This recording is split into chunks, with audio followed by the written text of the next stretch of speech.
다 같이 사도신경으로 8월 4일 수요일 새벽 예배 하나님 앞에 올려드리겠습니다. 나는 전능하신 아버지 하나님 천지의 창조주를 믿습니다. 나는 그의 유일하신 아들 우리 주 예수 그리스도를 믿습니다.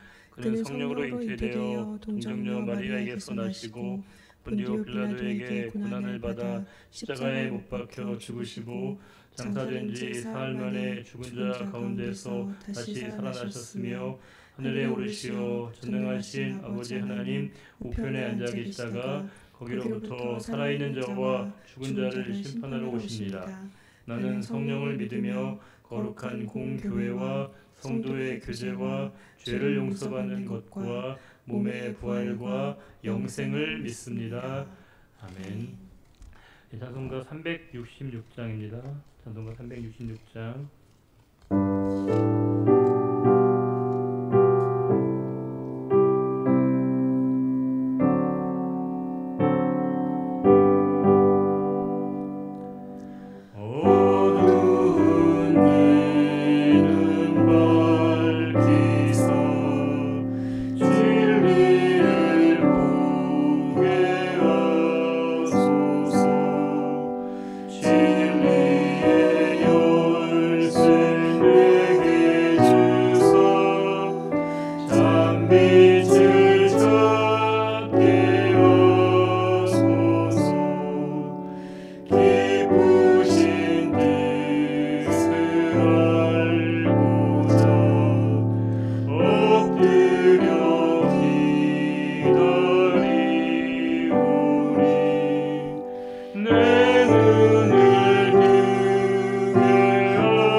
이 시간 우리에게 주실 하나님의 말씀은 사도행전 20장의 하나님의 말씀입니다. 제가 가지고 있는 성경으로 신약 222면에 있는 사도행전 20장의 하나님의 말씀입니다. 20장. 소요가 그침에 바울은 제자들을 불러 권한 후에 작별하고 떠나 마게도냐로 가니라. 그 지방으로 다녀가며 여러 말로 제자들에게 권하고 헬라에 이르러 거기 석 달 동안 있다가 배 타고 수리아로 가고자 할 그때에 유대인들이 자기를 해하려고 공모함으로 마게도냐를 거쳐 돌아가기로 작정하니 아시아까지 함께 가는 자는 베르야 사람 브로의 아들 소바더와 데살로니가 사람 아리스다고와 세군도와 더베 사람 가이오와 및 디모데와 아시아 사람 두기고와 드로피모라. 그들은 먼저 가서 드로아에서 우리를 기다리더라. 우리는 무교절 후에 빌립보에서 배로 떠나 닷새만에 드로아에 있는 그들에게 가서 이레를 머문다. 그 주간의 첫날에 우리가 떡을 때려 하여 모였더니 바울이 이튿날 떠나고자 하여 그들에게 강론할세 말을 밤중까지 계속하며 우리가 모인 윗다락에 등불을 많이 켰는데 유두고라는 청년이 창에 걸터 앉아있다가 깊이 졸더니 바울이 강론하기를 더 오래하며 졸음을 이기지 못하여 3층에서 떨어지거늘 일으켜보니 죽었는지라. 바울이 내려가서 그 위에 엎드려 그 몸을 안고 말하되 떠들지 말라 생명이 그에게 있다 하고 올라가 떡을 떼어 먹고 오랫동안 곧 날이 새기까지 이야기하고 떠나니라. 사람들이 살아난 청년을 데리고 가서 적지 않게 위로를 받았더라. 우리는 앞서 배를 타고 아소에서 바울을 태우려고 그리로 가니 이는 바울이 걸어서 가고자 하여 그렇게 정하여 준 것이다. 바울이 아소에서 우리를 만나니 우리가 배에 태우고 미둘레네로 가서 거기서 떠나 이튿날 기호 앞에 오고 그 이튿날 사모에 들르고 또 그 다음날 밀레도에 이르니라. 바울이 아시아에서 지체하지 않기 위하여 에베소를 지나 배 타고 가기로 작정하였으니 이는 될 수 있는 대로 오순절 안에 예루살렘에 이르려고 급히 가미러라. 바울이 밀레도에서 사람을 에베소로 보내어 교회 장로들을 청하니 오매 그들에게 말하되 아시아에 들어온 첫날부터 지금까지 내가 항상 여러분 가운데서 어떻게 행하였는지를 여러분도 아는 바니 곧 모든 겸손과 눈물이며 유대인의 관계로 말미암아 당한 시험을 참고 주를 섬긴 것과 유익한 것은 무엇이든지 공중 앞에서나 각 집에서나 거리낌 없이 여러분에게 전하여 가르치고 유대인과 헬라인들에게 하나님께 대한 회개와 우리 주 예수 그리스도께 대한 믿음을 증언한 것이라. 보라 이제 나는 성령에 매여 예루살렘으로 가는데 거기서 무슨 일을 당하는지 알지 못하노라. 오직 성령이 각 성에서 내게 증언하여 결받고 환난이 나를 기다린다 하시나 내가 달려갈 길과 주 예수께 받은 사명 곧 하나님의 은혜의 복음을 증언하는 일을 마치려 하면은 나의 생명조차 조금도 귀한 것으로 여기지 아니하노라. 보라 내가 여러분 중에 왕래하며 하나님의 나라를 전파하였으나 이제는 여러분이 다 내 얼굴을 다시 보지 못할 줄 아노라. 그러므로 오늘 여러분에게 증언하거니와 모든 사람의 피에 대하여 내가 깨끗하니 이는 내가 꺼리지 않고 하나님의 뜻을 다 여러분에게 전하였습니다. 여러분은 자기를 위하여 또는 온 양떼를 위하여 삼가라. 성령이 그들 가운데 여러분을 감독자로 삼고 하나님이 자기 피로 사신 교회를 보살피게 하셨느니라. 내가 떠난 후에 사나운 이리가 여러분에게 들어와서 그 양떼를 아끼지 아니하며 또한 여러분 중에서도 제자들을 끌어 자기를 따르게 하려고 어그러진 말을 하는 사람들이 일어날 줄을 내가 아노라. 그러므로 여러분이 일깨어 내가 3년이나 밤낮 쉬지 않고 눈물로 각 사람을 훈계하던 것을 기억하라. 지금 내가 여러분을 주와 및 그 은혜의 말씀에 부탁하노니 그 말씀이 여러분을 능히 든든히 세우사 거룩하게 하심을 입은 모든 자 가운데 기업이 있게 하시리라. 내가 아무의 은이나 금이나 의복을 탐하지 아니하였고 여러분이 아는 바와 같이 이 손으로 나와 내 동행들이 쓰는 것을 충당하여 범사에 여러분에게 모본을 보여준 바와 같이 수고하여 약한 사람들을 돕고 또 주 예수께서 친히 말씀하신 바 주는 것이 받는 것보다 복이 있다 하심을 기억하여야 할지니라. 이 말을 한 후 무릎을 꿇고 그 모든 사람들과 함께 기도하니 다 크게 울며 바울의 목을 안고 입을 맞추고 다시 그 얼굴을 보지 못하리라 한 말로 말미암아 더욱 근심하고 배에까지 그를 전송하니라. 예, 오늘 사도행전 20장은 가장 감동적이면서 또 우리가 마음에 뭉클하게 하는 말씀들이 계속되고 있습니다. 사도 바울이 이제 20장에 에베소를 떠나서 마게도냐 아가야 지방으로 사역지를 옮겨가고 있습니다. 3절에 유대인들이 자기를 해하려고 공모함으로 유대인들은 끊임없이 이 바울을 죽이고자 해하려고 하는 그 의도와 의지를 포기하지 않습니다.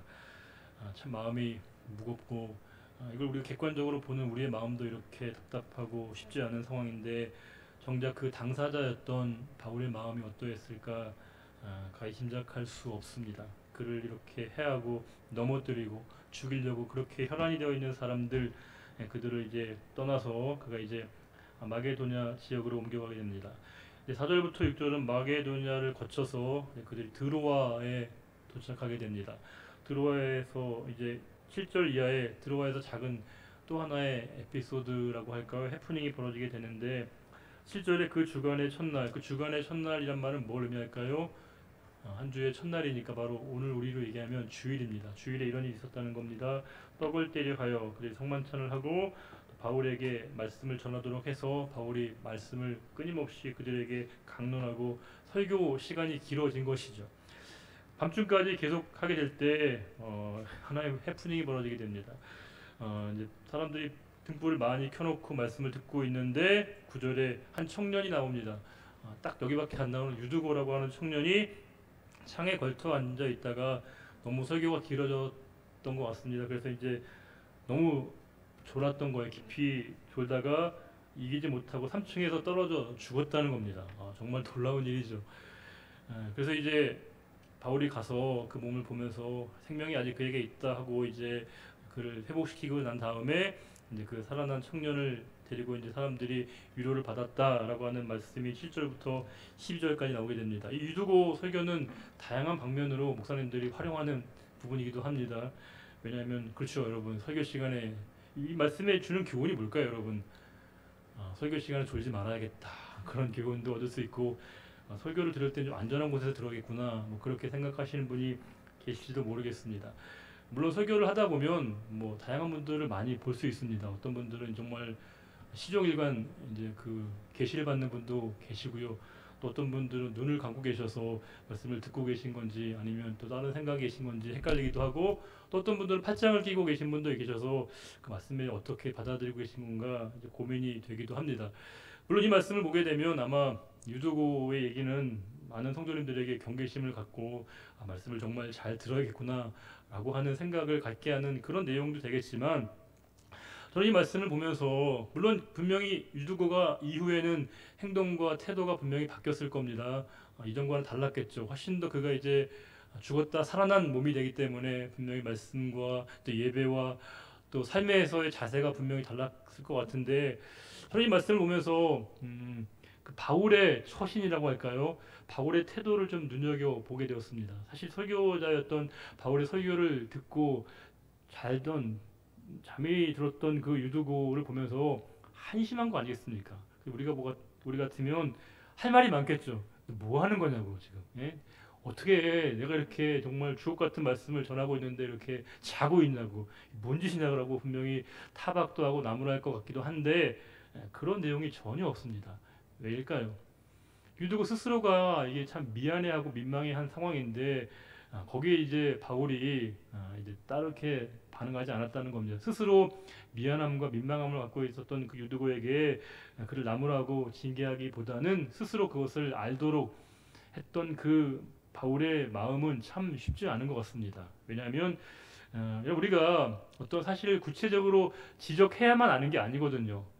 보통의 사람은 다 느낌으로 본인이 잘못하고 미안한 것들을 알고 있는데 꼭 거기에 이제 집어서 알려줘야 된다라고 하는 비장한 사명감을 가진 분도 제법 계시는데, 그것도 이렇게 좀 지켜봐 줄 수 있는 마음의 여유를 갖는 것, 또 그것을 이렇게 이해해 줄 수 있는 마음을 갖는 것, 그건 굉장히 쉽지 않은 모습인데, 오히려 바울이 아무 말도 하지 않았기 때문에 유두고가 더 반성하고 느끼는 점이 많지 않았을까 싶고, 그 일 때문에 오히려 사람들이 많은 위로를 받지 않았을까. 바울이 만약에 여기서 굉장히 화를 내고 자신의 감정을 폭발했다면 분위기 굉장히 삭막해지고 상황이 굉장히 어려워졌을 것 같은데, 바울이 굉장히 아주 유연하게 반응하는 모습을 보면서 오히려 그 상황들이 유두고에게도 위로가 됐지만 모든 성도들에게 참 위로가 되었던 말씀으로, 굉장히 불행했던 상황이지만 영적으로 잘 마무리가 되고 있는 모습을 보여주고 있습니다.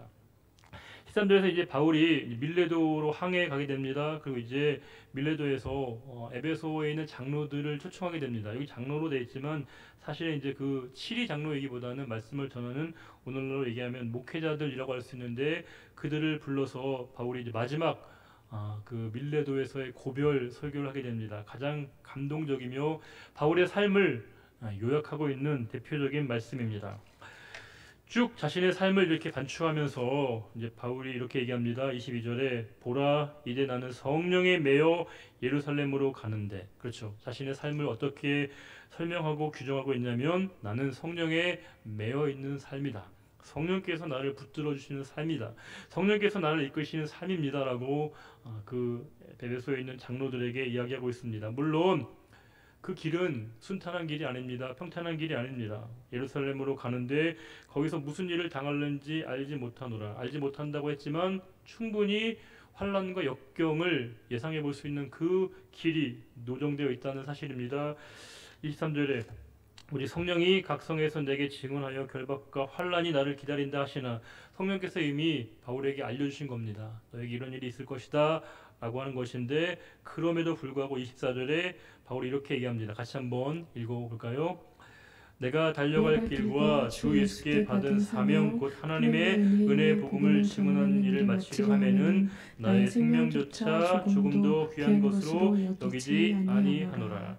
신앙의 대헌장이죠. 바울의 마그나 카르타 같은 그런 자신의 삶을 규정하고 있는, 표현하고 있는 바울의 표현입니다. 나는 이 일을 위해서는 나의 생명조차 아끼지 않겠다. 자신의 생명을 이미 하나님의 손에 맡긴 자만이 고백할 수 있는 놀라운 사실입니다. 그러면서 쭉 그들에게 정말 많은 어려움이 있을 터인데 내가 떠나고 난 다음에 이리가 너희들을 이렇게 약탈할 터인데 너희가 잘 믿음을 지켜야 된다라고 하는 그 당부를 그들에게 합니다. 그러면서 31절에 지나온 3년의 시간을 이렇게 회고합니다. 그러므로 여러분이 일깨어 내가 3년이나 밤낮 쉬지 않고 눈물로 각 사람을 훈계하던 것을 기억하라. 자신에 대한 내용을 자신을 그들의 기억 속에 떠올리라고 하는 것이 아니라 내가 너희에게 훈계하던 것, 나를 기억하라는 것이 아니라 내가 전한 메시지, 내가 너희에게 전해주었던 그 복음의 내용을 너희들이 잊지 말라라고 바울이 이야기한 겁니다. 나는 잊어도 괜찮은데 내가 전했던 훈계했던 그 메시지 너희 꼭 기억해 주기를 바래라고 하는 다짐을 바람을 바울이 고백하고 있습니다. 철저하게 자신은 지워지고 그리스도만이 남기를 원했던 한 사람의 위대한 신앙인의 놀라운 경이적인 고백을 우리가 볼 수 있습니다. 그의 이 참 고백이 주님께서는 결국에 이 말씀을 기록하게 하셔서 그 바울의 생애를 우리들 모두에게 다시금 기억나게 하시는 것은 주님의 특별하신 섭리입니다. 바울은 철저하게 자신을 지워지길 원했지만 역설적으로 주님은 그 바울을 우리에게 기억나게 하심으로 말미암아 그의 행적이 하나님의 사역이었음을 우리들에게 알게 하신다는 놀라운 사실입니다. 그러면서 그가 이렇게 그 어떤 것도 그가 탐을 내지 않았다라고 얘기하면서 34절에 여러분이 아는 바와 같이 이 손으로 나와 내 동행들이 쓰는 것을 충당했다. 이 충당하다는 말이 휘페레테오입니다. 휘페레테오. 재미있는 단어인데 배 가장 밑에서 노를 젓다라고 하는 뜻입니다. 휘페레테오. 뭘까요? 노예 상선에서 노예들이 맨 밑바닥에서 노를 젓고 있는 겁니다. 노예는 이 배가 어디로 가는지 알지 못합니다. 그리고 언제 끼니를 이어갈지도 모릅니다. 자신에게 맡겨진 그 노를 묵묵히 전 그것이 바로 노예와 종의 역할인데 내가 너희들에게 그렇게 했다는 겁니다. 왜일까요? 그 영원한 삶의 주인이신 그분의 뜻 가운데 난 하나의 종에 불과합니다 라고 하는 것을 자기 자신의 정체성을 한 번도 잊지 않았던 바울의 놀라운 고백은 우리에게 엄청난 울림을 주는 말씀입니다. 그러면서 이제 35절 범사에 여러분에게 모본을 보여. 이 모본을 보였다는 말이 원문을 보게 되면요 눈앞에서 보여줬다는 겁니다. 자신의 삶으로 복음의 실증적인 내용을 사람들에게 알게 했다는 겁니다. 우리가 흔히 그런 말 하지 않습니까? 우리 자신이 바로 그리스도의 편지이자 전도지라고 얘기하지 않습니까? 우리가 우리의 삶을 통해서 사람들에게 하나님을 알게 해야 되고 하나님께 영광을 돌리게 해야 된다는 것을 우리가 다시 한번 알 수 있는데 바울은 자신의 삶을 통해서 내 삶을 통해서 그들에게 눈에 확인하도록 복음의 내용들을 사람들에게 알려주는 삶을 그가 살았다는 겁니다. 그러면서 이제 이 말을 하고 성도들과 함께 울면서 헤어지게 됩니다. 왜냐하면 다시 그들이 만날 수 없는 것을 알게 되었거든요. 다 그 헤어짐에 슬픔이 있습니다. 그러면서 이제 37절에 다 크게 울며 바울의 목을 안고 입을 맞추고 정말 떠나기 힘든 그 길을 떠나는 장도를 떠나는 바울과 또 보내야만 되는 그 에베소 장로들의 마음 참 우리가 지금 이 시간도 그 마음이 우리에게 전달되지 않습니까? 38절에 다시 그 얼굴을 보지 못하리라 한 말로 말미암아 더욱 안타까워 근심하면서 그를 전송하게 됩니다. 정말 우리가 가장 우리 마음을 애끓게 하는 그런 20장의 말씀인데 35절에 바울이 그들에게 마지막으로 당부하는 내용이 이것입니다. 주 예수께서 친히 말씀하신 바 주님께서 그에게 말씀하셨다는 겁니다. 뭐예요? 주는 것이 받는 것보다 복이 있다. 우리 성도의 삶이 아니겠습니까? 주는 자의 삶의 기쁨. 내 삶의 모든 것을 내 가치, 내 지식, 명예 심지어 내 모든 소유, 내 생명까지도 그 주는 자의 행복과 기쁨을 이뤘던 그 바울의 고백은 우리 모두가 다 함께 본받아야 될 길이고 그 길이야말로 바울이 우리에게 알려주는 것이 아니라 그리스도께서 바울에게 일러주신 것이고 그러하게 저와 여러분도 이렇게 오늘 삶의 자리 가운데 어떻게 하면 우리가 더 많이 나눌 수 있을 것인가 베풀 수 있을 것인가를 생각해보는 그 자리에 서야 한다는 것입니다. 우리는 사실은 나눠줄 것이 너무 많습니다. 줄 것이 너무 많습니다. 우리가 줄 것이 많다고 생각하는 자에게 하나님이 더 은혜를 베풀어 주셔서 더 나누고 싶은 마음, 베풀고 싶은 상황을 우리에게 열어주시고 허락해 주신다는 겁니다. 그러하게 우리가 이 말씀이 오늘 저와 여러분의 마음속에 다시 한번 울림이 되어지기를 바라고 주는 것이 받는 것보다 복이 있다는 말을 직접 실천했던 바울, 더 나아가서 예수 그리스도의 삶의 길에 저와 여러분이 함께할 수 있는 복된 하루 되시기를 우리 주님의 이름으로 축원합니다. 기도하겠습니다. 하나님 아버지, 바울이 자신의 삶을 성령에 매여 사는 삶이라고 규정했던 것처럼 우리의 삶이 과연 어떻게 매일매일 살아가고 있는가를 생각해 봅니다. 우리의 습관과 관습과 또 여러 사람들의 말에 의해서 우리의 삶이 좌우되지는 않는가 다시 한번 생각해 보게 하여 주시고, 이 아침에 우리에게 깨닫게 하시는 주의 말씀을 통해서 성령에 매여 살아가는 삶이 되게 하여 주시고, 주를 위해서 살아가는 삶, 받는 것보다 주는 자의 기쁨을, 행복을, 감사를 누리는 우리의 삶이 되게 하여 주시고, 오늘 하루 우리가 더 많이 베풀고 섬기고 나눌 수 있는 그 일을 기뻐하게 하여 주시고, 주님께서 우리에게 모든 것을 내어 주셨기에 우리가 그 길에 동참하며 주님의 십자가의 삶에 함께 할 수 있는 우리 모두가 되기를 간절히 바라며, 이제는 우리 주 예수 그리스도의 은혜와 하나님 아버지의 사랑과 성령의 인도교통 충만케 하심이 오늘 주신 말씀 붙들고 오늘 하루도 살아가기로 다짐하는 그 고백과 헌신 위에 이제로부터 영원히 함께 하시기를 간절히 축원하옵나이다.